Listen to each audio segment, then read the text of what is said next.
সুপ্রিয় শিক্ষার্থীবৃন্দ,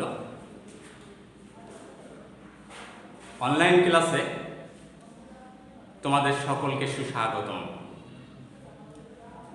আমি আশা করি তোমরা সকলে ভালো আছো, আমিও ভালো আছি। তাহলে পাঠদানের পূর্বে তোমাদের সঙ্গে পরিচয় হওয়া উচিত। আমি অনুকূল ব্যানার্জি, সিনিয়র শিক্ষক, সিএমবি ইউনিয়ন মাধ্যমিক বিদ্যালয় বাগুডাঙ্গা, কালিয়া, নড়াইল। আমি আজ সপ্তম শ্রেণীর গণিত বিষয় নিয়ে তোমাদের মাঝে হাজির হয়েছি। আজকে তোমাদের বইয়ের তৃতীয় অধ্যায় অর্থাৎ পরিমাপ থেকে আমি পাঠদান করব। এই অধ্যায়ের বিভিন্ন গাণিতিক সমস্যা সমাধান করতে গেলে কিছু গুরুত্বপূর্ণ সূত্র তোমাদের জানা আবশ্যক। তাহলে চলো আমরা সূত্রগুলো জেনে নিই।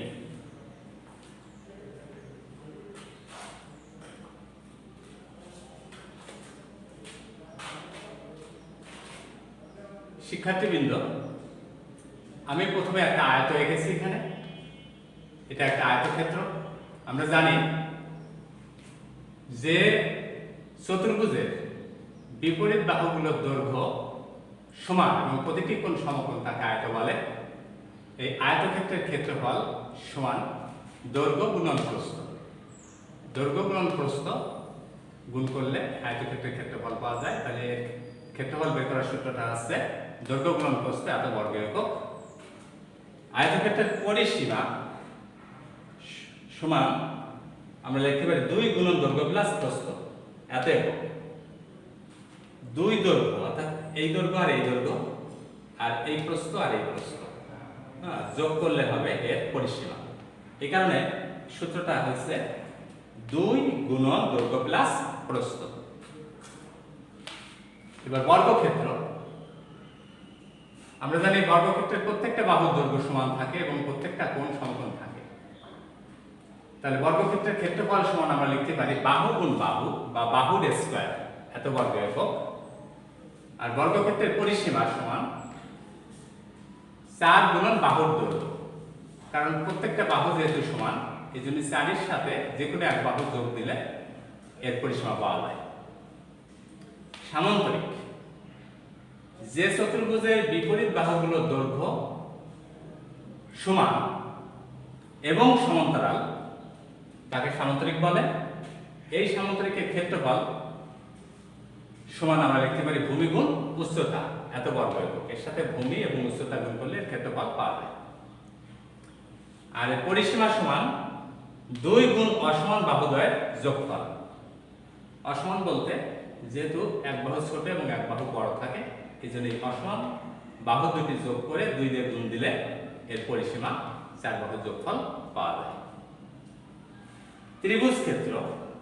ত্রিভুজের ক্ষেত্রফল সমান আছে হাফ গুণ ভূমি গুণ উচ্চতা এত বর্গ একক। আর এর পরিসীমা 2s সমান যদি এই বাহুর দৈর্ঘ্য a হয়, এই বাহুর দৈর্ঘ্য যদি b হয়, এই বাহুর দৈর্ঘ্য যদি c হয়, তাহলে এর পরিসীমা 2s সমান আমরা লিখতে পারি a plus b plus c এত একক।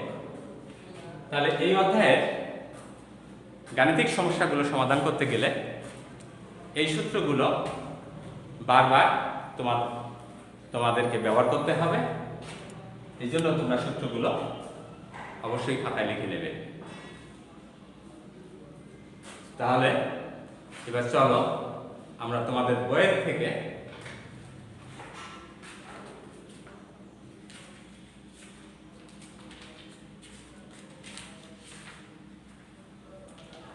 তেইশ দাগের অঙ্কটা সমাধান করি।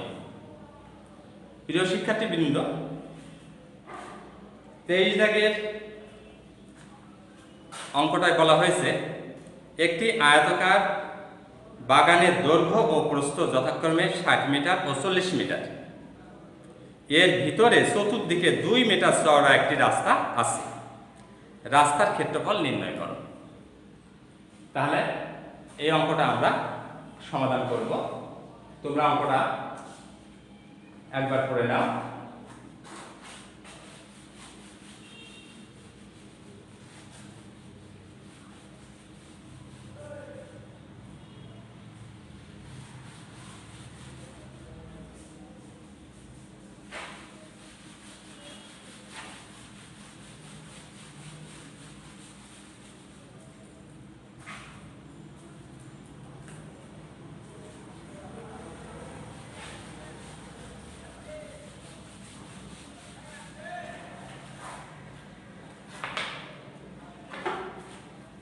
তেইশ দেখ,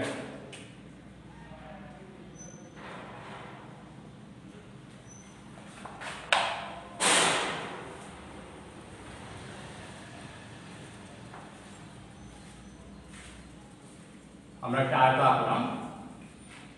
এই আয়তের ভিতর দিয়ে এর দৈর্ঘ্য হচ্ছে 60 মিটার,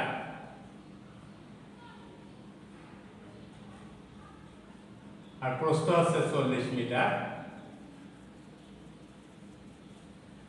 এর ভিতর দিয়ে 2 মিটার চওড়া একটি রাস্তা আছে। ভিতর দিয়ে হলে আমাদের যে দৈর্ঘ্য আছে এর থেকে মাইনাস হবে। রাস্তাটা যতটুকু চওড়া ততটা মাইনাস করতে হবে। তাহলে আমরা রাস্তাটা আগে আঁকি।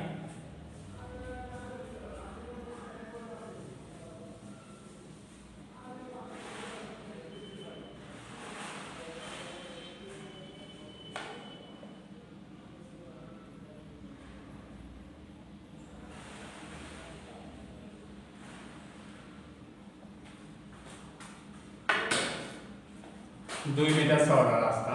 আমরা এখান থেকে এটুকুন 2, এখান থেকে এটুকুন 2 মিটার, আবার এখান থেকে এটুকুন 2 মিটার, এখান থেকে এটুকুন 2 মিটার, এখান থেকে এটুকুন 2 মিটার, এখান থেকে এটুকুন 2 মিটার, এপাশেও এখান থেকে এটুকুন 2, এখান থেকে এটুকুন 2 মিটার। আচ্ছা, তাহলে আমরা লিখতে পারি দেওয়া আছে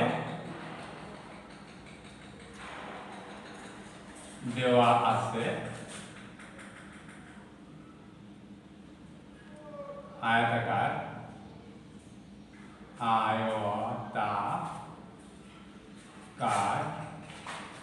বাগানের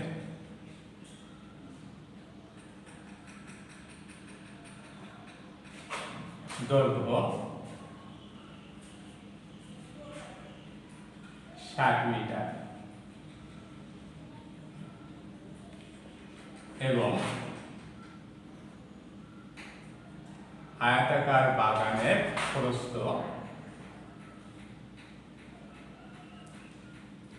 40 মিটার। অতএব আয়তাকার বাগানের ক্ষেত্রফল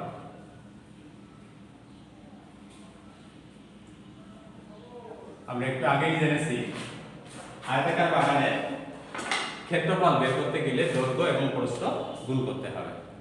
এখানে দৈর্ঘ্য আছে 60 মিটার আর প্রস্থ আছে 40 মিটার। তোমরা নিশ্চয়ই জানো এই এককটা হবে বর্গ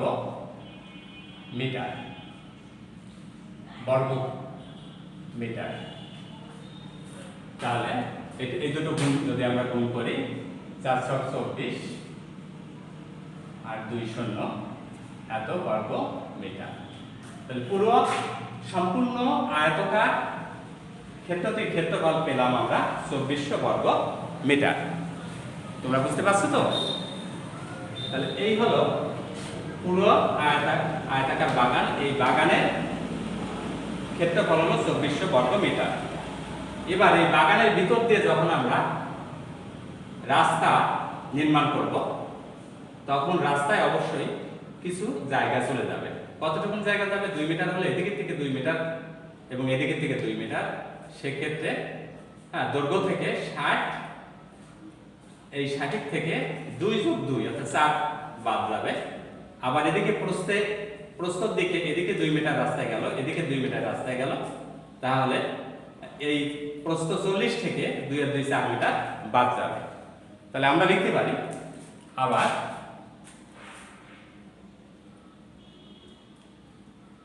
আবার রাস্তা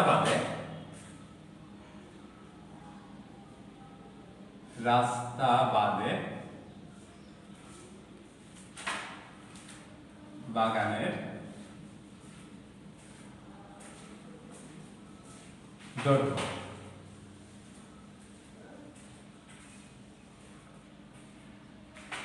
তাহলে 60 মাইনাস 2 গুণন 2 এত মিটার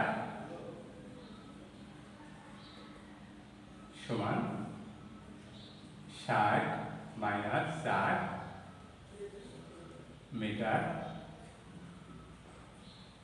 তাহলে 56 মিটার, 56 মিটার। এবং রাস্তা বাদে বাগানের প্রস্থ হবে কত? তাহলে প্রস্থ আছে 40, আর রাস্তায় এদিকে 2 এদিকে 2 চলে যাচ্ছে, তাহলে 2 গুণন 2, 40 থেকে 4 বাদ হবে এত মিটার, মিটার সমান 40 মাইনাস 4 এত মিটার সমান 36 মিটার। অতএব এবার আমরা রাস্তা বাদে যদি ক্ষেত্রফল বের করতে যাই, তাহলে এই দৈর্ঘ্য আর এই প্রস্থ গুণ করলে রাস্তা বাদে এই ভিতরে বাগানের ক্ষেত্রফল পাওয়া যাবে। এই বাগান,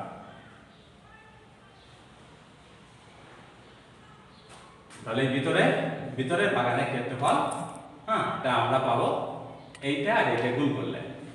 তাহলে লিখবো রাস্তা বাদে বাগানের ক্ষেত্রফল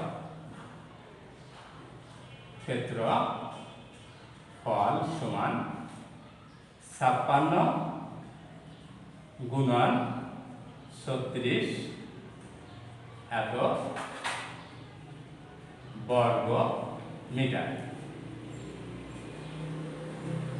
এত বর্গ মিটার। এই দুটো গুণ করলে হবে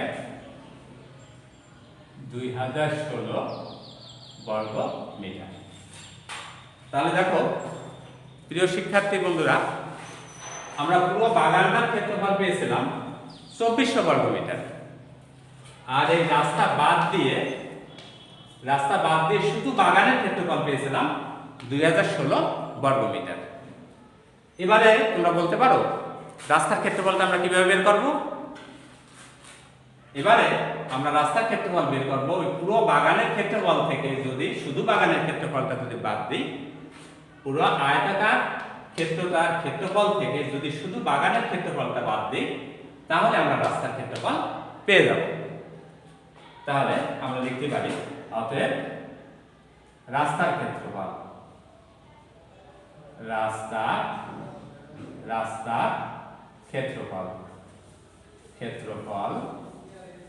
সমান 2400 মাইনাস 2016 এত বর্গ মিটার, তাহলে আমরা এটি বিয়োগ করি, 6 × 10 হবে,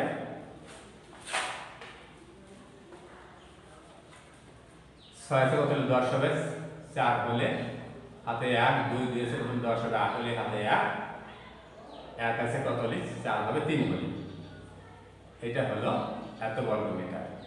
তাহলে শুধু এই রাস্তার ক্ষেত্রফল আমরা পেলাম 384 বর্গ মিটার। তাহলে এই অঙ্কটার উত্তর হলো 384 বর্গ মিটার। তোমরা লিখতে পারো নির্ণয় উত্তর বা নির্ণয় রাস্তার ক্ষেত্রফল। অতএব নির্ণয় রাস্তার ক্ষেত্রফল 384 বর্গ মিটার। তাহলে তোমরা বুঝতে পেরেছো? আশা করি অঙ্কটা না বোঝার মতো এখানে কিছু নেই, তোমরা অঙ্কটা অবশ্যই বুঝেছ। এই অঙ্কটা আবার বাসায় করবে, বারবার প্রতিটা অঙ্ক বারবার বাসায় করবে, তাহলে দেখবে যে এই অধ্যায়ের অঙ্কগুলো তোমাদের কাছে সহজ হয়ে গেছে। তা ঠিক আছে, তাহলে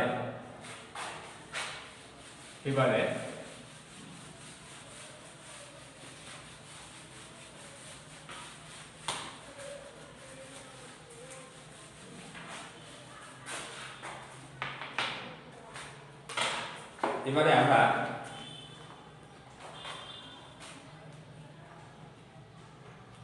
আরেকটা অঙ্ক 24 দাগের আরেকটা অঙ্ক আমরা করব।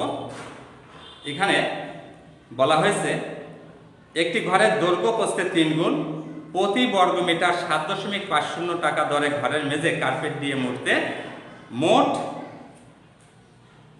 1102.50 টাকা ব্যয় হয়। ঘরটির দৈর্ঘ্য ও প্রস্থ নির্ণয় করো। তাহলে একটা ঘরের দৈর্ঘ্য আছে প্রস্থের 3 গুণ, এই ঘরের মেঝে কার্পেট দিয়ে মুড়তে প্রতি বর্গ মিটারে আমাদের খরচ হয় আসছে 7.50 টাকা। এভাবে ঘরের মেঝে মেঝে মোট যে জায়গা আছে সেখানে কার্পেট দিয়ে মুড়তে মোট খরচ হয় 1102.50 টাকা। তাহলে এখান থেকে আমরা এই ঘরের ক্ষেত্রফলটা আগে বের করে নিতে পারি। কিভাবে দেখো,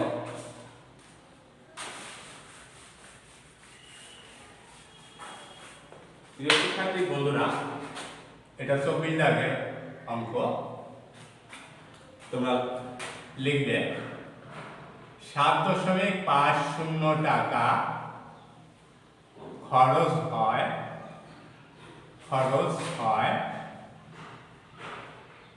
1 বর্গ মিটার। অতএব 1 টাকা খরচ হয় 1/7.50 বর্গ মিটারে। অতএব 1102.50 টাকা খরচ হয় 1 গুণন 1102.50 বাই হচ্ছে 7.50 এত বর্গ মিটার। এটাতে যদি এটাকে আমরা কাটি তাহলে হবে 147 বর্গ মিটার। তাহলে ঘরের মেঝের ক্ষেত্রফল আমরা পেয়ে গেলাম 147 বর্গ মিটার। আবার এখানে বলা হয়েছিল যে ঘরের দৈর্ঘ্য প্রস্থে 3 গুণ। তাহলে এখানে আমরা প্রস্থটা আগে ধরে নিই। ধরি ঘরটির প্রস্থ x মিটার। তাহলে এই ঘরের দৈর্ঘ্য কত হবে বলো? হ্যাঁ, ঠিক বলেছ। তাহলে কত হবে? 3 গুণ x গুণন 3 এত মিটার বা 3x মিটার, এত মিটার। তাহলে ঘরটির ক্ষেত্রফল কত হবে? অতএব ঘরটির ক্ষেত্রফল সমান 3x গুণন x এত বর্গ মিটার সমান 3x বর্গ মিটার। তাহলে এই যে ক্ষেত্রফল আমরা পেলাম, এই ক্ষেত্রফলটা হবে এই ক্ষেত্রফলের সমান। তাহলে সেক্ষেত্রে আমরা লিখতে পারি প্রস্থ মাপে, অতএব প্রস্থ মতে 3x স্কয়ার সমান হচ্ছে 147 বা x স্কয়ার সমান হচ্ছে 147/3 বা x² এটাকে যদি আমরা কাটাকাটি করি 3 4 12 3 9 27 49 পেলাম। এবার বর্গমূল করি, এটাকে বর্গমূল করি, তাহলে x সমান হবে এটা √49। তাহলে অতএব x সমান হচ্ছে 7 7 49 7। তাহলে প্রিয় শিক্ষার্থী বন্ধুরা, আমরা এই ঘরটির প্রস্থ পেয়ে গেছি 7 মিটার।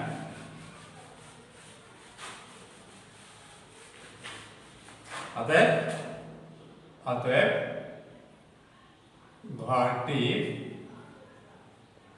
ঘরটির প্রস্থ 7 মিটার। তাহলে দৈর্ঘ্য কত হবে? অতএব ঘরটির দৈর্ঘ্য এই 7-এর 3 গুণ, তাহলে 7 গুণন 3 মিটার সমান 3 7 21 মিটার। এটাই হলো তোমাদের 24 দাগের অঙ্কের অ্যান্সার। এটাই অ্যান্সার। তাহলে প্রিয় শিক্ষার্থী বন্ধুরা, তোমাদের 23 এবং 24 দাগের অঙ্ক দুটো করালাম। আশা করি তোমাদের কোনো সমস্যা থাকার কথা না। তাহলে এবার আমি একটু বাড়ির কাজ দিচ্ছি, তোমরা বাড়ির কাজটা লিখে নাও।